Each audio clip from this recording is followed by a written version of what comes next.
Hello student, आइए पढ़ते हैं हम अपनी हिंदी पाठ्य पुस्तक क्षितिज भाग 1 गद्य खंड से चैप्टर 5 नाना साहब की पुत्री मैना को भस्म कर दिया गया।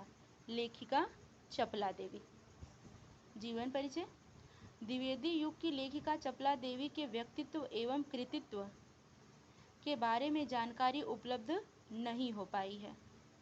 व्यक्तित्व यानी उनका व्यक्तित्व कैसा था, उन्होंने अपने जीवन में किन कृतियों को किया था, ये जानकारी नहीं मिल पाई है।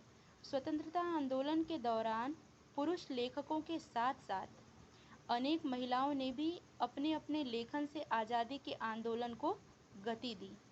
यानी लेखनी के द्वारा जन समाज में उस उद्वेग को भरना, उस पुरुषार्थ को भरना, उस उन्माद को भरना जो अपने देश के लिए अपने प्राणों को न्यौछावर करने के लिए तत्पर हो जाए। इनकी लेखनी एक शंखनाद, एक हुंकार की भांति उनके जीवन में स्थान रखती थी। उनमें से एक लेखिका चपला देवी भी रही हैं। कई बार अनेक रचनाकार इतिहास में दर्ज होने से रह जाते हैं। चपला देवी भी उन्हीं में से एक हैं।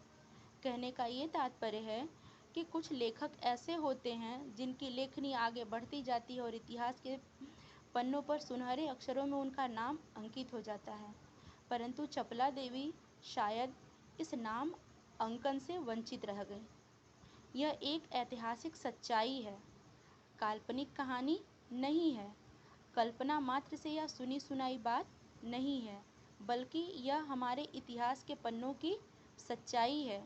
अंग्रेजों के विरुद्ध जो युद्ध हुआ था, उन्होंने अपने जीवन को किस प्रकार इसमें झोंक दिया, बलिदान कर दिया, उन्हीं भावों और बातों का वर्णन है।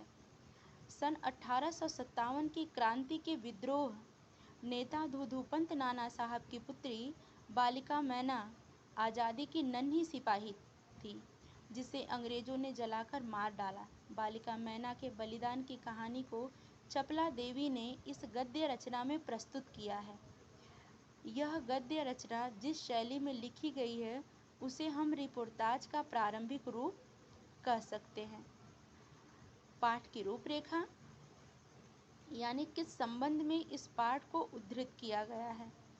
मातृभूमि की स्वतंत्रता और उसकी रक्षा के लिए जिन्होंने अपने प्राण न्यौछावर कर दिए, उनके जीवन का उत्कर्ष हमारे लिए गौरव और सम्मान की बात है। उस गौरवशाली किंतु विस्मृत परंपरा से किशोर पीढ़ी को परिचित कराने के उद्देश्य से इस रचना को हिंदू पंच के बलिदान अंक से लिया गया है। अब यहाँ पर कहने का तात्पर्य ये है कि जो नए समय की पीढ़ी है, उस समय आज़ादी की लड़ाई में नन्हे सिपाही भी किस प्रकार से अपना योगदान देते थे, उसी योगदान को नए समाज की पीढ़ियों से परिचित कराने के लिए ही यह रचना इन्होंने हिंदू पंच के बलिदान अंक से लिया है। स्टूडेंट, यहाँ पर याद रखिएगा कि यह कहानी किस उद्देश्य से और किस हिंदू पंच से लिया गया है और क्यों लिया गया है, किसके बारे में जानकारी देने के लिए। हिंदी गद्य के प्रारंभिक रूप में विद्यार्थी जान पाए, इसलिए इस गद्य रचना को मुद्रण और वर्तनी में बिना किसी परिवर्तन के अविकल प्रस्तुत करने का प्रयास किया गया है।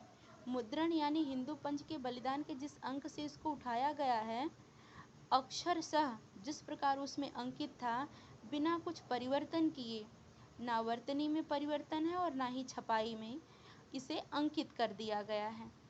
आगे आइए कहानी पढ़ते हैं। जो हमारे भारत को आज़ाद कराने में अनेक लोगों ने अपने बलिदान को यहाँ पर दे दिया है।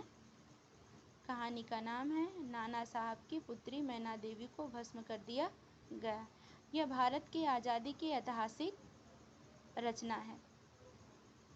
सन 1857 ईस्वी के विद्रोही नेता धूधूपंत नाना साहब कानसूपुर में असफल होने पर जब भागने लगे, तो वे जल्दी में अपनी पुत्री मैना को साथ न ले जा सके।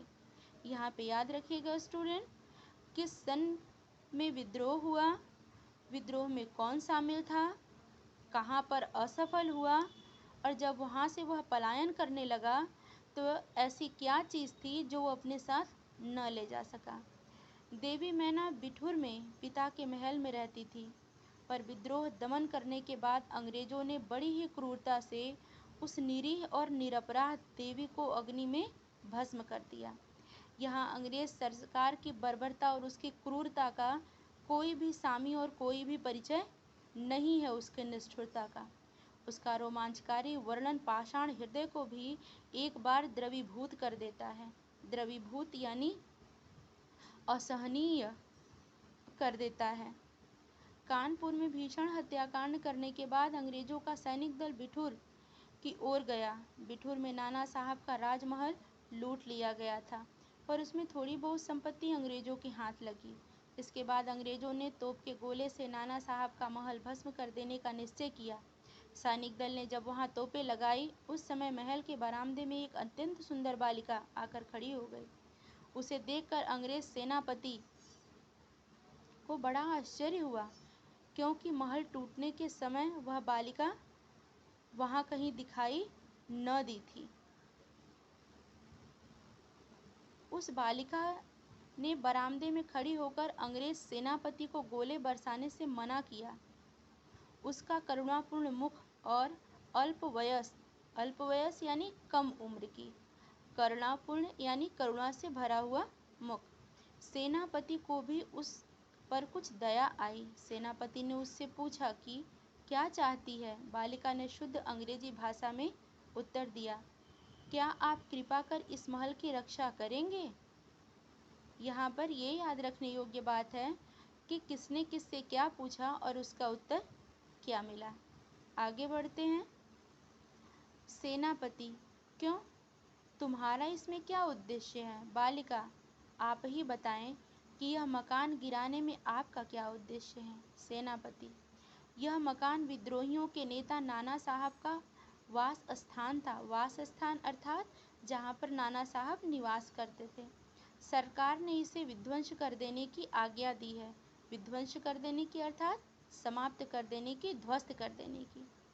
बालिका, आपके विरुद्ध उन्होंने शस्त्र उठाए थे, वे दोषी हैं, पर इस जड़ पदार्थ मकान ने आपका क्या अपराध किया है। उद्देश्य इतना ही है कि यह स्थान मुझे बहुत प्रिय है, इसी से मैं प्रार्थना करती हूँ कि इस मकान की रक्षा कीजिए। सेनापति ने दुख प्रकट करते हुए कहा कि कर्तव्य के अनुरोध से मुझे यह मकान गिराना ही होगा। इस पर बालिका ने अपना परिचय बताते हुए कहा, मैं जानती हूँ कि आप जनरल हे हैं। आपकी प्यारी कन्या मुझ में बहुत प्रेम संबंध था। कई वर्ष पूर्व मेरे पास बराबर आती थी और मुझे हृदय से चाहती थी। उस समय आप भी हमारे यहाँ आते थे और मुझे अपनी पुत्री के ही समान प्यार करते थे। मालूम होता है कि आप वे सब भूल गए हैं। मेरी की मृत्यु से मैं बहुत दुखी हुई थी।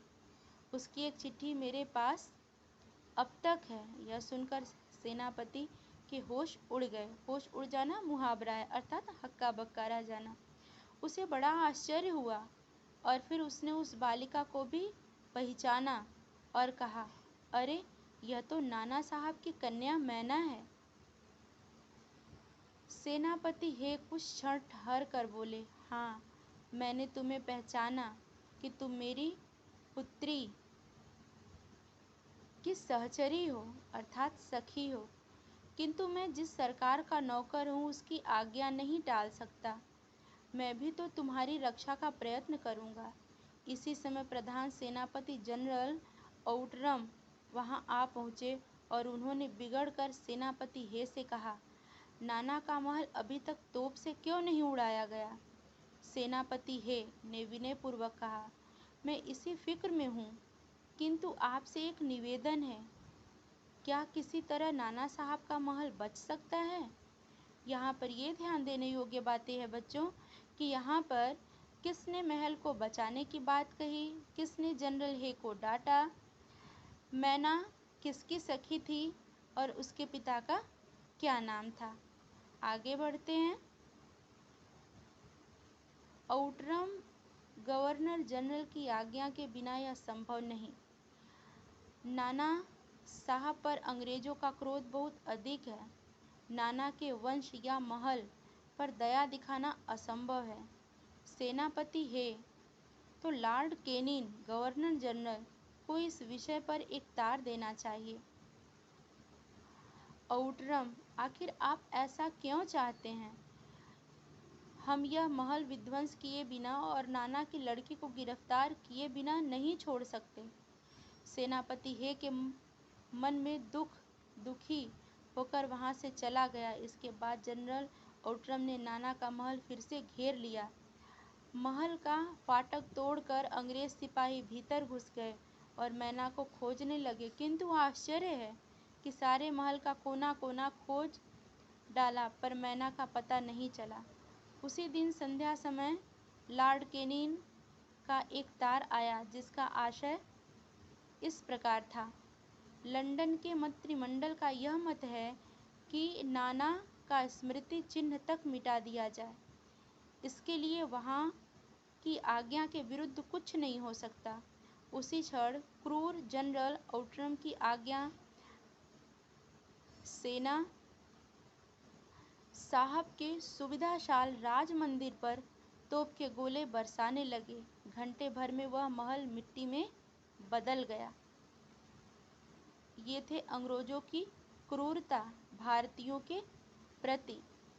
उसी समय लंदन के प्रसिद्ध टाइम्स पत्र में 6 सितंबर को, यहाँ पर भी याद रखने योग्य बातें हैं, किसने किसको क्या आदेश दिया, किसके प्रतीक चिन्ह को मिटा देने का। उस समय लंदन के सुप्रसिद्ध टाइम्स पत्र में 6 सितंबर को किस पत्र में और किस डेट को एक लेख में लिखा गया, बड़े दुख का विषय है कि भारत सरकार आज तक उस दुर्दांत नाना साहब को नहीं पकड़ सकी जिस पर समस्त अंग्रेज जाति का भीषण क्रोध है। जब तक हम लोगों के शरीर में रक्त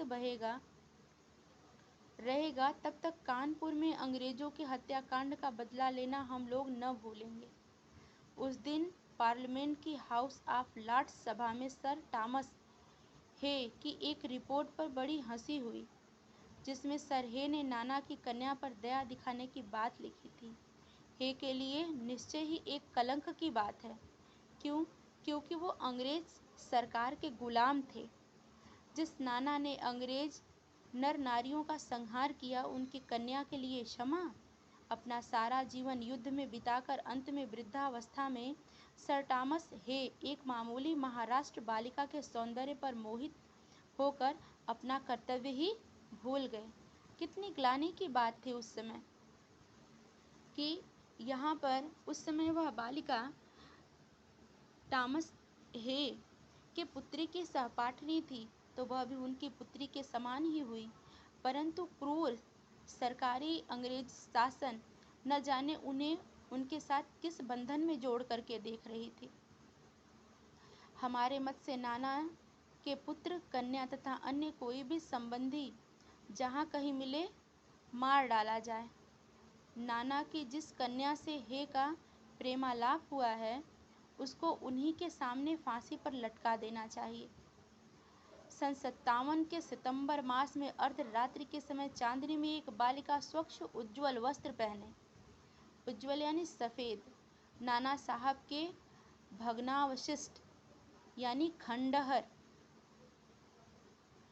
के ढेर पर बैठी रो रही थी। पास ही जनरल आउटरम की सेना भी ठहरी थी। कुछ सैनिक रात्रि के समय रोने की आवाज़ सुनकर वहां गए। बालिका केवल रो रही थी, सैनिकों के प्रश्न का कोई उत्तर नहीं देती थी। इसके बाद कराल रूपधारी जनरल आउटरम भी वहां पहुंच गया। वह उसे तुरंत पहचान कर बोला, ओह, यह नाना की लड़की मैना है। पर वह बालिका किसी और न दिखती है और न अपने चारों ओर सैनिकों को देखकर जरा भी डरी। जनरल आउटरम ने आगे बढ़कर कहा, अंग्रेज सरकार की आज्ञा है, मैंने तुम्हें गिरफ्तार किया। मैना उसके मुंह की ओर देखकर आर्त स्वर में बोली, यानी तेज स्वर में बोली, मुझे कुछ समय दीजिए जिससे आज मैं यहाँ जी भर कर रो लूं। पर पाषाण हृदय वाले जनरल ने उसकी अंतिम इच्छा भी पूरी न होने दी। उसी समय मैना के हाथ में हथकड़ी पड़ी और वह कानपुर के किले में लाकर कैद कर दी गई। उस समय महाराष्ट्रीय इतिहासवेत्ता महादेव चिटणवीस ने बाखर पत्र में छपा था, कल कानपुर के किले में एक भीषण हत्याकांड हो गया। नाना साहब की एकमात्र कन्या मैना धधकती हुई आग में जलाकर भस्म कर दी गई। भीषण अग्नि में शांत और सरल मूर्ति उस अनुपमा बालिका को जलती देख सबने उसे देवी समझ प्रणाम किया। ये थी उस नन्ही बालिका की कहानी, जो आज के आधुनिक समय में बच्चों में वह उत्साह वह हुंकार भरने में शायद यह कहानी सफल रहे, जो अपने देश के प्रति एक निष्ठा, एक भावना, एक समर्पण लिए अपने जीवन को जीते हैं। धन्यवाद स्टूडेंट। आशा है आपको ये चैप्टर ज़रूर समझ में आया होगा।